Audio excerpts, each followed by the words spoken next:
Il était une fois un roi qui s'appelait Guerre.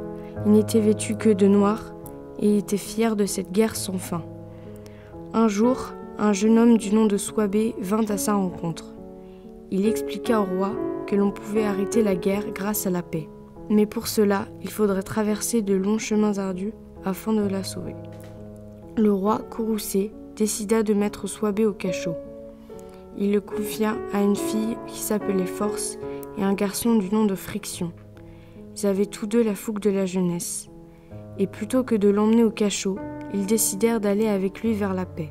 Soibé savait que la paix était cachée. De loin, on apercevait deux montagnes, très hautes et sûrement dangereuses. En revanche, leur beauté attirait notre attention.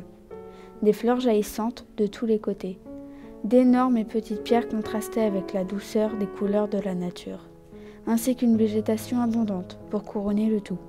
Tout paraissait beau et paisible. Là-bas, on disait que la paix était derrière ces montagnes. Ils se lancèrent sur la route de celle-ci. Après quelques kilomètres de marche, le grand chemin qu'ils suivirent se divisait en deux plus petits. Le premier paraissait rocailleux et difficile d'accès, tandis que le second semblait peu pentu et ensoleillé. Un homme, sorti de nulle part, souhaita aider et leur indiquèrent le passage le plus rapide. Il était majestueux, tout de blanc vêtu tel un ange. Cependant, son apparition soudaine, son immense gentillesse et sa langue étrangement fourchue leur inspiraient peu confiance. Soibé avait le pressentiment qu'il fallait prendre le chemin de droite, le plus rocailleux. Ils lui firent confiance et l'empruntèrent. Tout d'un coup, dans cette forêt, ils virent un lion qui mangeait une carcasse. Il releva la tête. C'était Friction, Force et Soibé qui marchaient. Pris de peur, ils se dirigèrent devant un grand mur de broussailles rempli d'épines et d'orties. Le lion les suivait également, d'un air féroce. Friction, Force et Soibé tentèrent d'avancer tout de même. Le mur s'est alors ouvert, car ils étaient déterminés à passer et qu'ils avaient le cœur pur. Quand le lion lui a essayé d'avancer pour les dévorer, le mur de broussailles a jeté des épines empoisonnées sur le lion pour l'affaiblir et l'étouffer. Force vit alors des baies d'if, s'est dit qu'il allait en cueillir, car cela pourrait peut-être leur servir plus tard. En sortant de la forêt, le groupe arriva devant la montagne.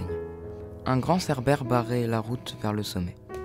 Soibé sut alors que s'il essayait de passer, ils seraient tous dévorés par la bête hideuse.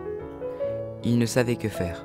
Mais alors, Force se souvint des baies empoisonnées qu'ils avaient ramassées dans la forêt, et lentement, il s'approcha du monstre et, tenant dans l'une de sa main des baies, il les donna à la bête.